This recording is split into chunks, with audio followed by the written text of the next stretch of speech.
This time on Flipping Bangers, a personal mission.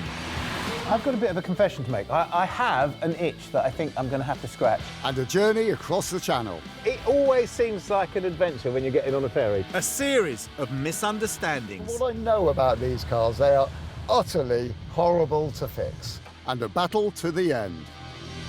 Ooh.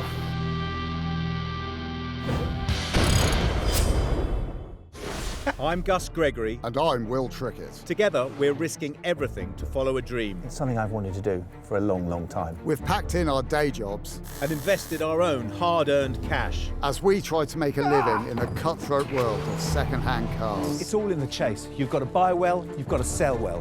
Why would anybody buy this car? We've got a goal. We want to double our money. If we put 500 quid in, we need to see £1,000 back. We're targeting the very bottom of the market. We buy cars that nobody else wants. Can we keep our business afloat, Flipping Bangers? It needs so much work doing to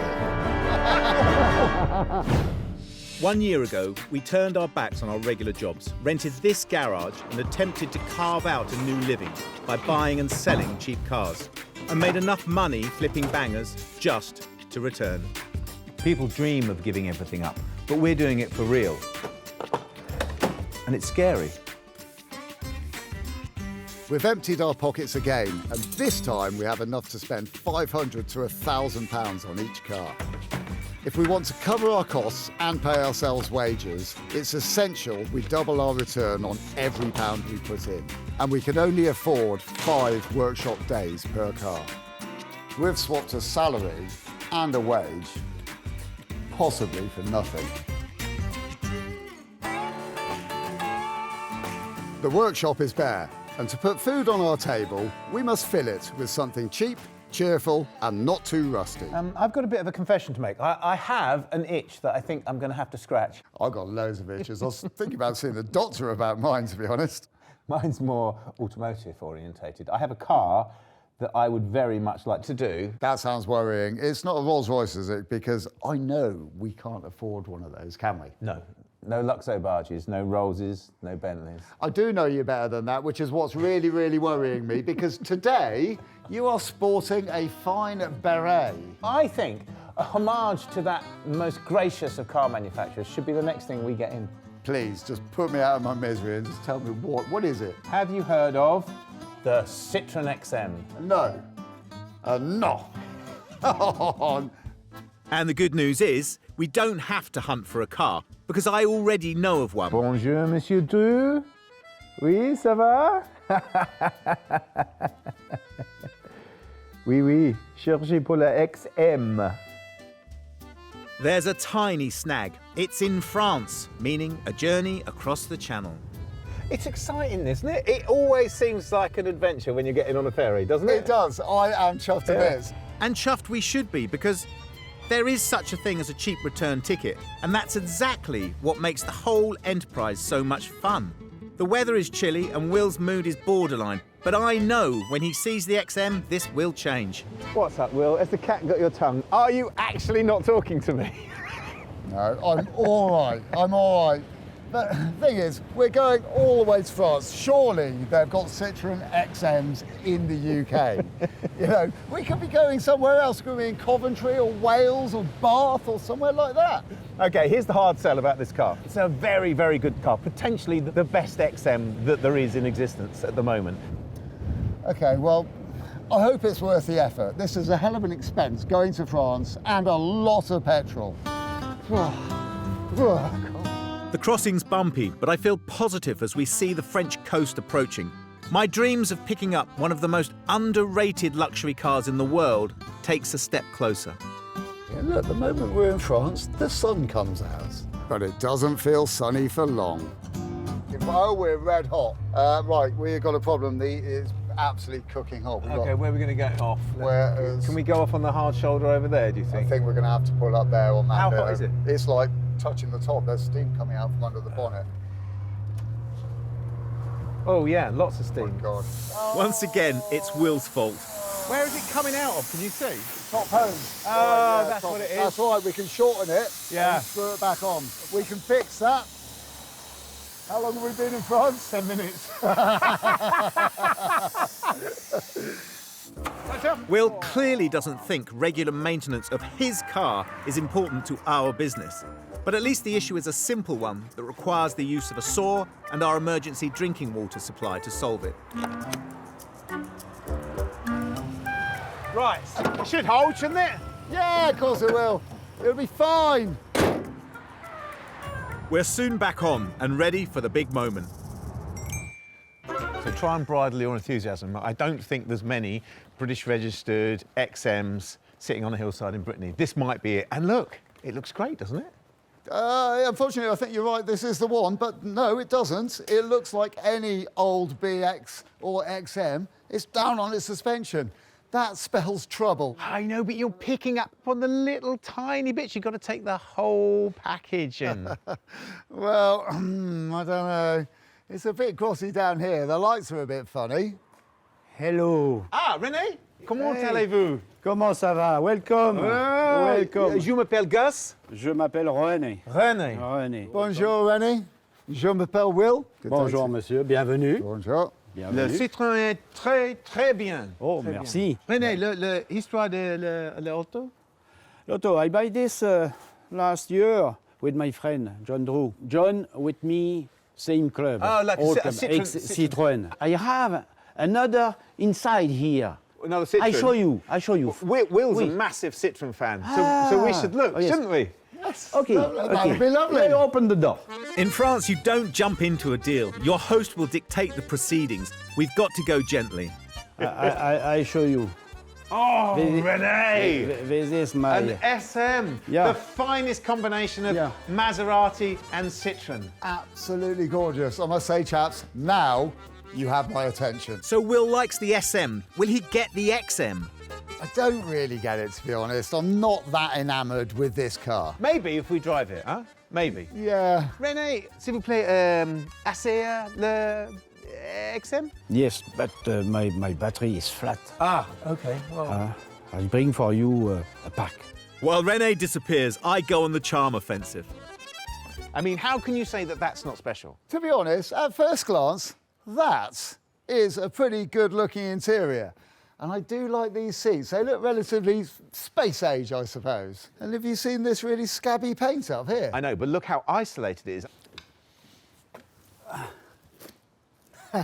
What? It's got no spare wheel. Ah, which means it's got no jack and no tools in It it. all lives in the wheel, doesn't it? Yeah. We just need to get the car on the road, then I know Will will come round. Okay. Brilliant. Okay. All right. Right. Okay, fingers are clear. The suspension on these cars nice. can be troublesome, and it should rise quickly and smoothly. At first, it does neither. It's not going up on the suspension. Oh, I think it is. Yes, it is going up. It is going up. Okay. Okay. Let's go. Okay. Bye. And we're off. Come on, XM, sell yourself. The old suspension seems to be running a little bit too low, and from what I know about these cars, they are utterly horrible to fix. Yeah, it does seem to be grumbling a bit. But I think that's just because it's been sitting around. I think we have to give it the benefit of the doubt. I know that you're looking for the negatives because Yeah. that's how you feel about the car. Yeah. But I think you've got to look at the positive. You've got to see what we've got here. How much do you have to pay for the car? Because I don't know the price yet. I don't know. Really? Yeah, we never talked about price. Seriously. We've come all the way over here to look at a car which I'm not that keen on, and we don't know the price. That is a comedy catalogue of exactly how not to buy a car. What on earth are we doing? No, it's a gentleman's agreement. We talk to him on the phone, we come over, we talk to him, we look at his collection of cars, we look at the car, we go for a drive in the car, we make up our mind that we want to pay for the car, we put in an offer for the car. Right, okay, well I say 500 quid, that's your lot. If you can get it for 500 quid, you can have it. 500 for this is unrealistic, but grouchy Killjoy Will has made his mind up. Alors, Hello, you're Ronnie. happy? It's great. Personally, I love it. Oh, thank you, okay. I'd like to open the deal with you about 400 quid, which is about 450 euros, I reckon. Not enough, please, not enough. Please, I need 7. 7. Yes. 7 would be an insane bargain. We've got to go lower. Personally, I would say that maybe 1, 2, 3, 4, 5, 600. 600? 600? Okay, Really? 600? okay. Oh, okay. Excellent. That's That's fantastic. more than I said, Gus. It's more than you said. 600 euros. Ready? 600 euro. Okay, Yeah, well, this has right. been an interesting deal, mate. Right, let's get out of here before he changes his mind, Gus. We've done it. We've got a superb XM for Will's ridiculous target budget. I would say 600 euros is about 500, maybe 550 pounds. That's a good deal for that car. Yeah, it does seem like a pretty good price, but I still don't know or understand the market. I reckon it's... Oh, you have got your phone out. Yes. Have a look at I'm it. going to. See what a really, really good one is worth. There we go. Look, that is clearly worse than ours, and that is 2 grand. Right, oh, okay then. That would be okay if there were nothing wrong with ours. We'll get that in, we'll fix it up, we'll sell it quick. That is not going to be a money pit. That car is a good car. The words are out. We've promised ourselves that the XM won't break us. But is there any chance it'll come true? On the way back, we decide to take a detour. The British guys who supplied the XM to the seller, René, aren't far away, and we call in to see whether they can supply the missing spare wheel. Hello. What are you doing here? Always a backing turn. Hello, David. Hello, John. Good day That's to you. amazing. What a surprise. Yeah. Well, we bought René's car. Oh, that's our XM, our old XM. Yeah, we thought we'd come and have a chat, because you used to own it, didn't you? Yeah, well, I owned it for a long, long time. One owner car.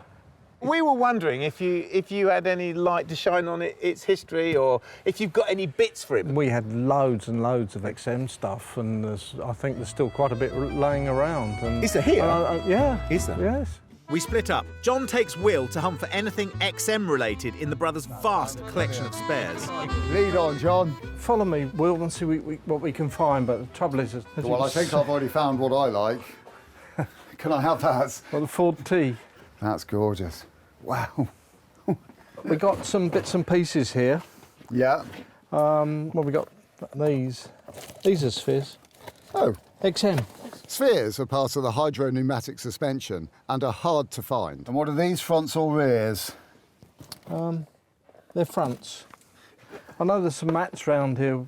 Well, Oh, really? Oh, that'd be handy. yeah, they're either BX or XM, but I think the size of them, they must be XM. Yeah. Oh, I'm great. sure they're And XM. that, to me, looks like a full set as well. Yeah. Oh, and they're fronts- genuine Citroën. fronts- Yeah. Citroën. Oh, that's really good news. John digs out an original owner's manual. XM, there you go. Excellent. So that's a set So that's of a books. manual, and owner's manual and Everything, bits yeah. and pieces. Look at that. Cool. Well, let's go and get this lot outside and create a nice, neat little pile of this all. In the brothers' massive cavern of cars, we locate a spare wheel that appears to be for a Citroën. But how much will our newfound booty cost? Well, I was thinking really 120. Yeah, I know you were. Yeah. So what about 100 quid? We need to be able to afford the fuel to get back to our ferry, which we're late for. I'm getting cold, so I think so we shake hands on 100. Yes. Deal? Yes. Yeah, go on then. Excellent. This is a deal. Go on then. 100 Well done, quid. guys. Brilliant. Well done. Yeah, Last Will. one. Cheers, David. Cheers, John. After a long drive from the coast, we're back at base. Once the car lands here, we've got to dispassionately decide how to double our investment in just 5 short days. I can't help it. The more I look at it, the more I love it. This whole glass area at the top, it looks as if the roof's floating on nothing. With this car, we're not going to paint it orange, or we're not going to powder coat the wheels, are we? We just find out what's wrong with it, fix it, it's out the door.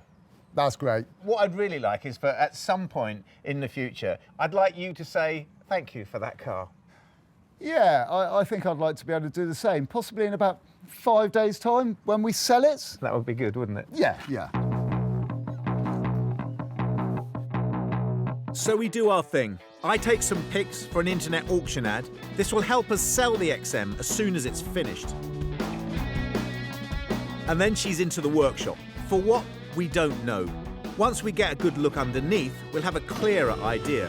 Before we get to that, there's a quick job to do. List the car. I'm just looking online to check valuations of these cars. And yes, there's an inferior XM on here for £2,495, which doesn't have a climate control panel.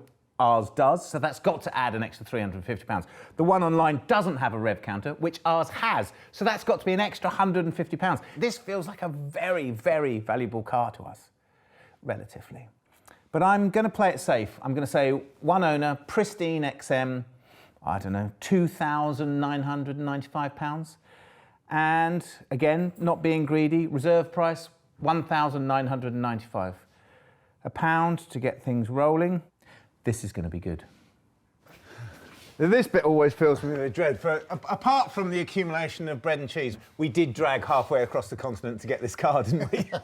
Yes, we did, and it looks like we dragged back half of this continent as well. Look, it's full of cobwebs and leaves and bits of bramble. It's everything down here. But you can see that it's sat because of the surface rust. But look, there's still stickers on the exhaust pipe. I mean, it's all in relatively good, albeit slightly rusty, but there's no proper rust, is there? It's just surface rust. But look at this, these humongous gouges and scars, where there's obviously a problem with the suspension and it's been trashed on every single curb it's driven over. You could see it like that. But that's definitely more impatience of the driver not waiting for the car to go up than it is the suspension, although we know there's a problem with the suspension. We do know there's a bulbs, problem with it. Look, it's almost completely worn through here. That's scuffed. Yeah, well, it looks pretty aggressive, doesn't it? The other thing about it sitting for so long means that we're going to have to put a new cam belt on it, aren't we? Yes, probably definitely. A water pump. Water pump if it comes with it, yeah. Do you know what? I wish I hadn't touched this wheel. It feels like it's a bit lumpy, like the wheel bearing's gone. And there's a hell of an oil leak coming from up here. Well, there is a return pipe there, isn't there, for the hydraulic fluid, so hopefully that's what that is. The rest of the car doesn't actually look too bad. No, it's good. I think that's heartening. Come on. Yeah, me too. It's all hands on deck to get it all done. We're going to pull the wheels off and the various inspection covers to tackle the cam belt, which is a no-brainer for a car that's been sitting for a while. On this car, I've got to carefully select which bits to remove to gain access to the belt, which is hidden deep in the engine. I make the mistake of looking at the recommended time for this job, and it's a whopping 7 to 8 hours. After a lifetime of fiddling, I managed to extract the belt for the hydraulic pump. Then move the alternator to pull out the auxiliary belt so I can move the pulley beneath that holds the cam belt. At least I think so. This is the belt that drives the suspension pump, which is in a pretty bad state. See these cracks here? That's because it's been on there for far too long. It's old age has done that. Bad adjustment has also caused problems where it's worn thin in certain places as well. Basically, this belt has had it and wants throwing away and replacing with a nice, shiny new one. I ordered new ones. Have you? Yeah. Oh, good, brilliant. Well, I can pick them up on the way in tomorrow. Yeah. Should we call it a day? Well, I think we ought to. I can't do anything more today, so yeah, cool. So, we close on day one with a list of positives and negatives. The positives are that the XM could be really good. Negatives are it's going to take a lot of work. So, we went all the way to France and paid around 540 quid for a Citroën XM, which one day could sell for over 4 times that. We've got some hefty workshop battles ahead, not least swapping over the cam belt, which lurks deep inside the engine. What we're trying to do is rotate this crankshaft pulley to the position where you can put the pin through it to lock the pulley against the engine block. So when we remove the pulley later, it's all locked in place and everything's where it should be. But it's a bit fiddly and very, very, very difficult to see, and we don't have the right tool. We've got an Allen key. No, that's not it, I don't think. Right, which way do you want to go? Well, I think carry on anti-clockwise. Same direction. Yeah.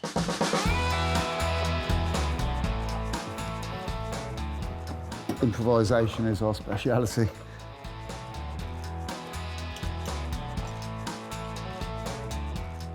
Difficult to see, isn't it? Yeah.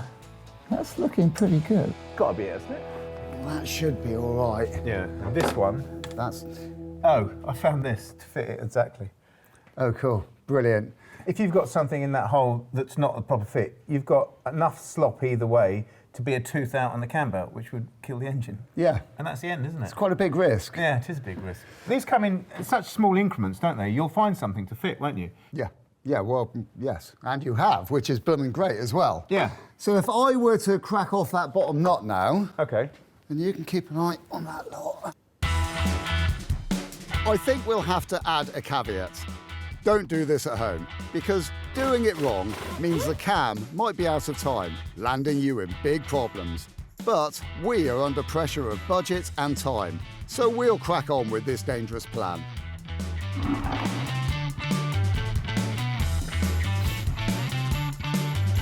And it seems to work. We gain sight of the water pump and carefully drain it. Now we've got access to the cam pulley, I slacken it off. Righty-ho, that's free to go. Ready? And the cam belt is in hand. Brilliant. Right. You can do the water pump? Yeah. Where is it? Over here. Lovely, I'll start undoing it.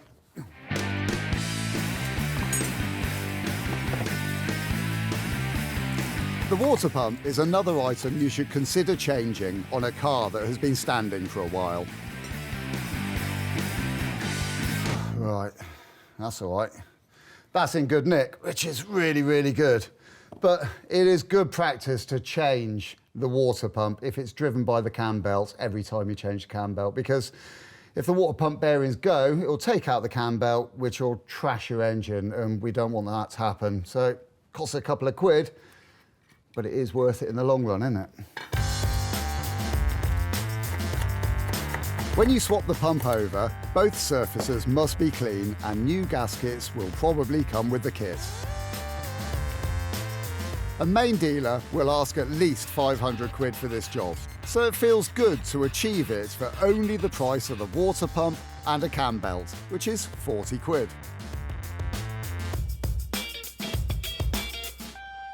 Ah! Got it? Yes, that's it, that's on. Perfect. Relax, everyone. Oh, thank goodness for that. But thanks to our careful placing of a drill bit, the cam pulley is lined up. We top up the coolant, and once the battery is connected, the whole thing should work. A nasty grinding sound and a pop means the opposite. Yeah, that sounds lovely, doesn't it? I knew this car would be good for us. Well, yeah, it does sound good, but it doesn't really feel like we've made any money yet. Stopped it squeaking, no? Well... So the estimate of several hours on the cam belt was, in fact, bang on.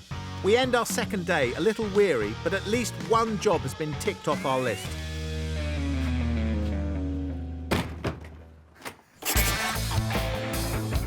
We've got 5 days left to turn a £500 Citroën XM into a £2,000, and that's precious little time left for a long list of headaches. Will has gone a-hunting, and I've come in early to get ahead because, frankly, I have a weakness for this car. So I've taken the wheel off to do the wheel bearing, which has offered me the first opportunity to have a look inside the wheel arch here. And I can see instantly that this rubber on this track rod end is split here, which is an MOT failure, so I'm going to have to change that. But that's fine, because I'm taking the hub off. It was going to have to come out anyway. But the real elephant in the room is the huge amount of hydraulic fluid that is dripping off of every single point from the front of the car almost halfway down the car. And I know that there's a return pipe split up there because I've seen it. I'm just hoping that that's all that's wrong with it. The return pipe takes the hydraulic fluid from the right front damper to the tank. It might be the reason for the suspension's hard riding. We just don't know yet. I break the taper on the ball joint.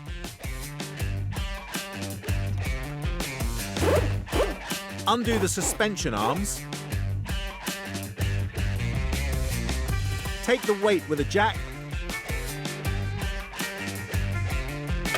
And once the lower suspension arm is prized away, I can remove the hub. And inside the hub is the grumbling wheel bearing. This bit's really scary. This is potentially 15 metric tons of force. And I've got to be very precise. It's got to be level, and I've got to push the hub out parallel. Because if you don't, you can shatter the hub, you can shatter the upright casting, you can do all sorts of damage.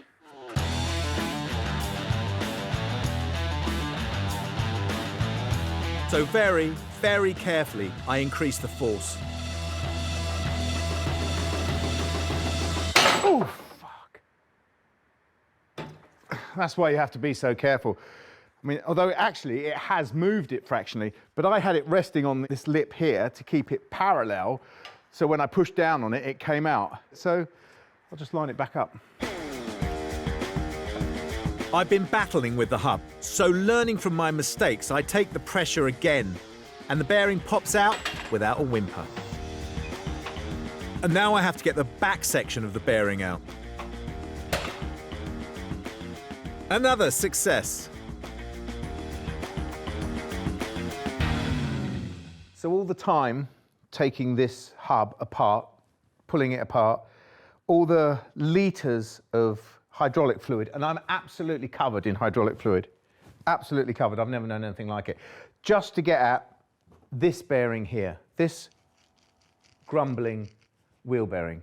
But this is proper heavy industry stuff, because this, the new bearing, is what you'll rely on going down the motorway at 70 miles an hour to turn your wheel. So now I've got to press this into the upright here, and then press the hub into the bearing. But there's still things that can go wrong, because if you don't put a support behind this bearing, when you're pushing this in, you can blow the back out of the bearing, and then I'll need to get a new bearing. So there's still things that I find incredibly worrying about this, but it concentrates the mind, and that's a good thing. You think through every step, because once you've got it clear in your mind, then you can work your way through it.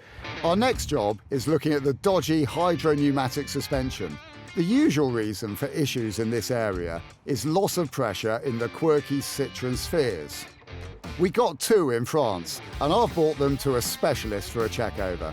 My man Martin knows these backwards and can quickly tell me if my spheres are perfect. OK, if you want to pop through this way, we'll have a quick look. Lovely. Well, I mean, I'm curious, how exactly do these spheres work then? Well, I've got one on the side of the bench here that I keep to show people. Yeah. Basically, it's a sphere that's been cut in half. The way it works is, in normal times, you'd have a damper in the neck of the sphere. Cool, OK. You've got your high-pressure nitrogen in the top, Yes. which in a front suspension sphere like this is 800 psi. The fluid comes up from the bottom, pushes the diaphragm up to squash the gas, and your suspension is that damper bouncing backwards and forwards against the gas. Oh, I see. So it really is quite simple then. Yeah, well, it's simple hydraulics, really. You can compress a gas, but you can't compress a liquid. Yeah, OK. And there we go. If we screw that one on there, put the handle on the test rig. Now, this being an XM front, we should get it up to 55 bar. When that needle stops moving, that means that the pressure coming up from the bottom is equal to the pressure of the gas in the top. OK. If it's OK, it'll be 55 bar. And there we go, that's bang on 55 Which bar. it is, yeah. Yeah, so there's absolutely nothing wrong with that sphere. There's no point in going any further with that. That's fine to be used on the car. Oh, that's really good news. Great. Well, we better check the other one as well, Yeah, then, we'll make haven't sure we? the other one's the same. And there we go, give that a quick press up. Up we go, and exactly the same pressure. So there we go, you've got two XM front suspension spheres that are absolutely perfect to use. Well, that's great. That's saved us a lot of trouble, hasn't it? These spheres were part of our 100 quid bundle, and knowing they work perfectly is ace news. But predictably, Martin has some bad news for me. We're good to go. Yeah, Excellent. well, what about the other five? What do you mean the other five? The other five spheres, you've got 7 spheres on your car.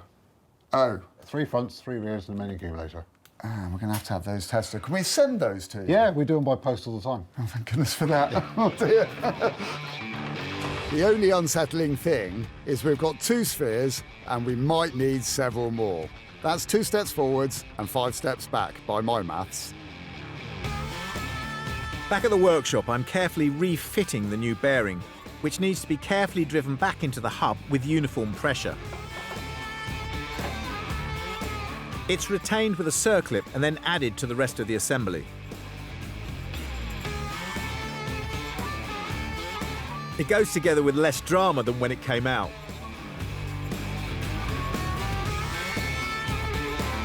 I assemble the hub, brakes and suspension. Tighten everything up.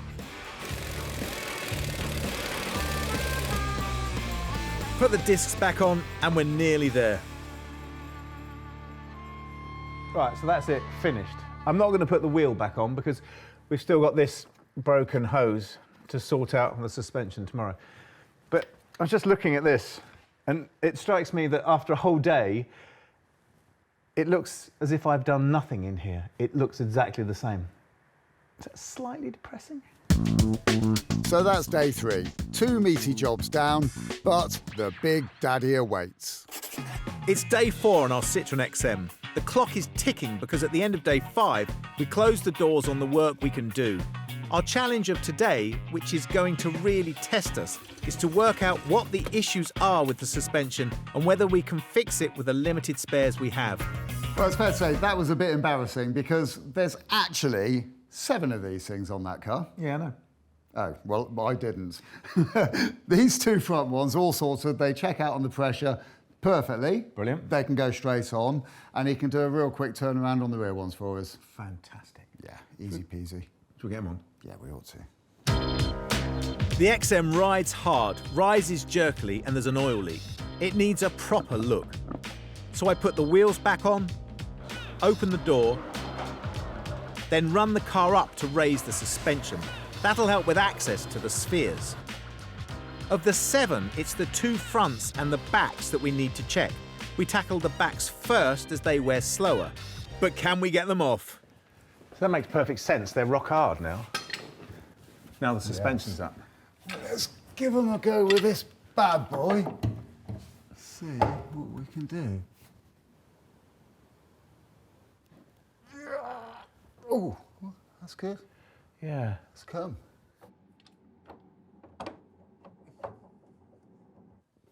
That's that. It is. So, suspension down. Yeah. Is it the valve we do, or just do everything?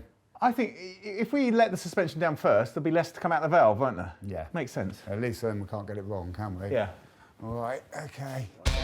Slightly in the dark, we do a manual adjustment of the ride to lower it, and then depressurise the system with the release valve, and then the spheres can be freed.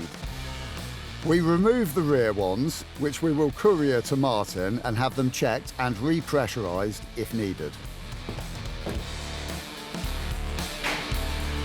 Then we move to the front, which is the most common pair to swap.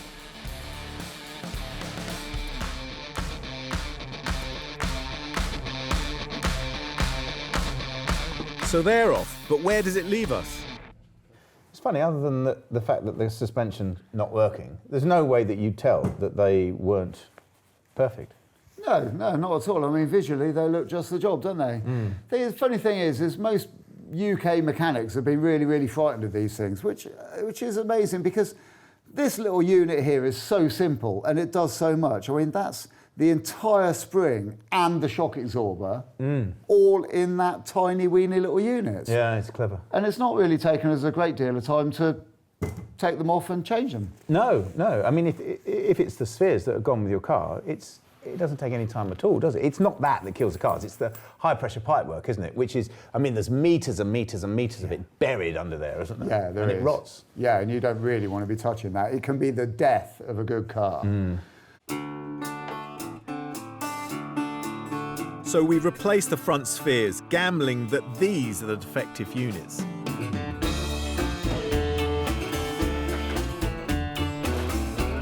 So then we replace the return pipe, which we know is leaking, and Gus has a replacement. This is clipped to the front suspension arm. I remove it, clean the oil, and try to plumb the new pipe in. All done blind. Get onto the steel one, nicely like that. Our rear spheres are back and checked, showing full pressure. Not reconditioned. No, but they're checked, aren't they? And they're functioning, so that's good. That's right, correct pressure is everything, isn't it? So back they go. And the only real way of knowing whether we're leak-free and sphere sound is to see if the car rises smoothly once the engine is running.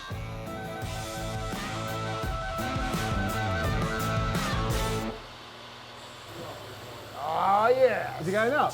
Yeah, it's going up, yeah. Hey! That's brilliant, isn't it? And the front? Yes, Fixed. you've done well. Excellent. That is a proper celebration. One thing we do now is to top up the hydraulic fluid, and this will also bleed the system with air bubbles rising to the surface.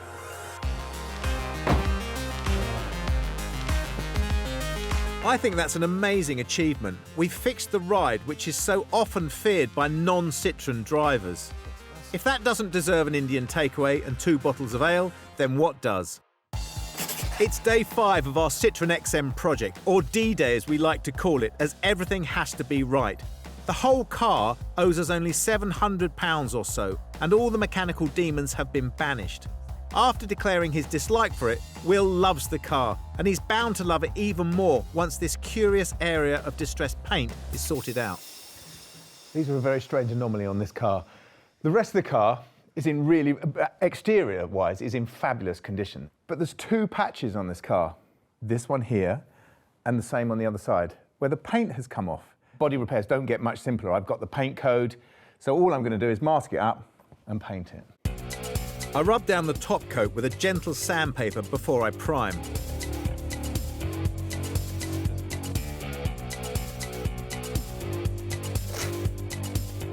And after a micro mask up, I'm ready for some action.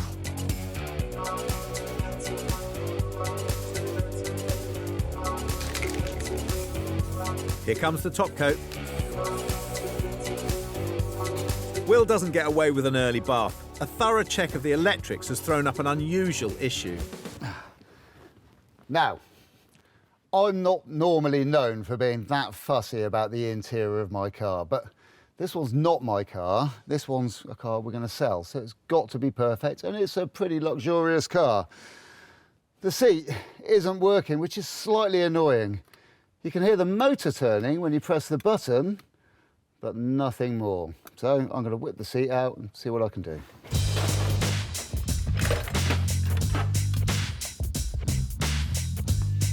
The internet isn't full of XM seat motors or seats. There can't be many of these cars left. So I hope I can fix this, or our perfect XM promise in the ad won't be fulfilled.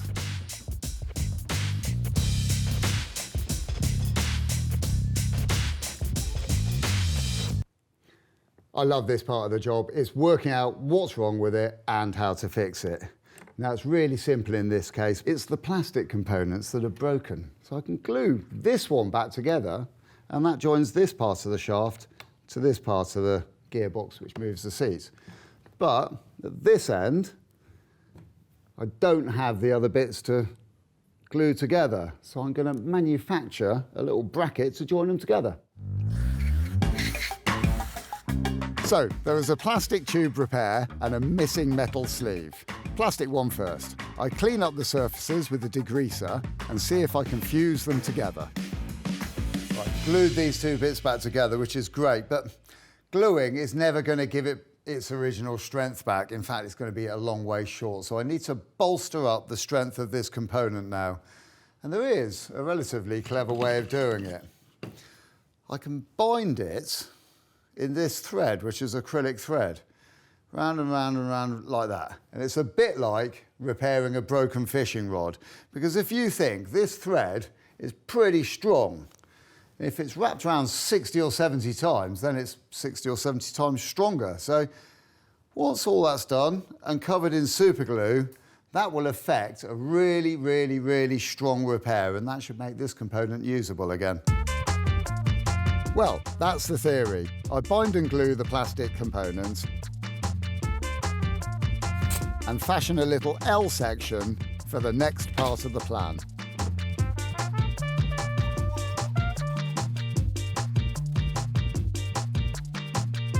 I weld the 4 corners of steel together, and that makes a perfect metal sleeve to hold the seat shaft in place. This is it, this is the final bit. We can pop it all back together now. The spring goes back in the glued sleeve, and the motor-driven adjuster slides inside too, and my bracket goes on the other end.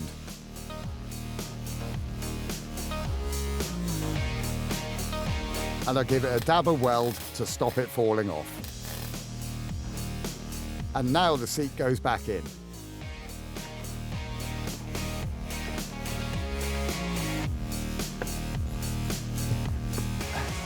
Right, so here's the moment when I see if that collection of broken bits that I picked up off the floor, glued back together, and a little bit of fabrication has actually worked. Ready? And we can call that a resounding success. And success is also in my grasp as I lacquer and reveal the fruits of my rattle can endeavours.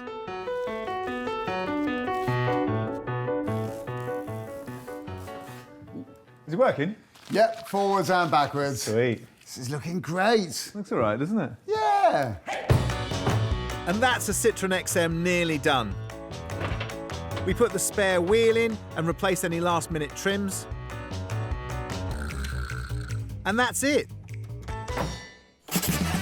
It's all rather impressive. We've done the cam belt, water pump and wheel bearing, replaced and retested the suspension spheres, and the rest of the costs are consumables and sweat equity. She's done, and she only owes us £780.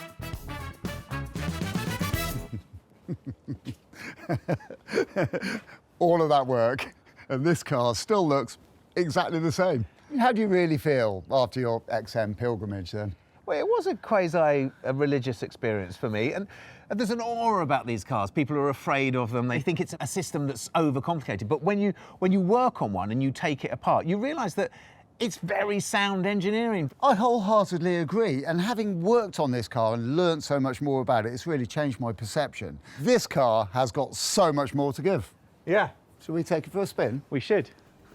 The weather is awful, the roads are rush hour chocker, and we're tired. It's time to make the XM regret the moment it came back to the UK. When we first got stuck into this project, this was your thing, it was your dream, it was your goal. It was something I wasn't really that much into. It wasn't like I didn't like the car, especially. But I was kind of more along for the joyride. But I have picked up an affection for this car. But the real test of it is the suspension, isn't it? Because you can't sell a luxury car. When driving it, it's like driving a speedboat through a force 10 gale. You're hinting that we've actually, after all of this, managed to fix it. It seems like it, doesn't it? We've got some bad news. The auction closed without meeting reserve. But amazingly, we do have a nibble. But who are we selling it to anyway? We've got a guy that's interested. He's been looking for an XM for years, but he's only got 2,250 quid to spend. Okay. I think we should bite his hand off. I think you're right, but we can't go biting his hand off until he's said yes. Which is why we're going to take the car straight to him right now before it gets too dark. Okay. The potential buyer, Matt, is a serious car fanatic who likes design classics. His offer, 2,250, is not negotiable. It's less than our reserve, but more than we dared hope for. Ah! Hi, Matt. Hi, I'm nice to Will. meet you. Good day. Hello, Matt. I'm Gus. Hi, nice to meet you. Welcome to the finest XM in captivity. What do you think? Well, it certainly looks as nice as you described it to me.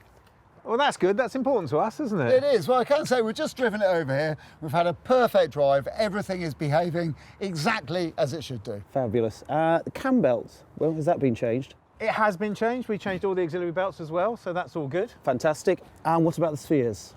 Yes, we changed the front spheres, didn't we? They were rock solid when we got it, but it's it wafts now. I mean, it is absolutely beautiful. It's got that real sort of luxury Citroën glide to it. Fantastic. But I'm very aware that it's getting dark, and it would be very nice to be able to do a deal, but we're quite happy to take it away, aren't we, if you don't want it. But if you do want it, we could just leave it and get the bus. Well, I do like it, and I've always wanted one. So, yep, I think we can do a deal. Are you still happy with the 2,250 as we discussed? I am. Well, this is excellent news. Cool. Fabulous. Thanks, Matt. That's all. Does mean Thank we'll have you. to get the bus, though, doesn't it? It does, yeah. Cheers, mate. Bye-bye. Bye-bye. Once we turn the corner, we'll be jumping for joy because we just sold for a ridiculous 4 times our investment. Are we just lucky or did we actually deserve it? Don't answer.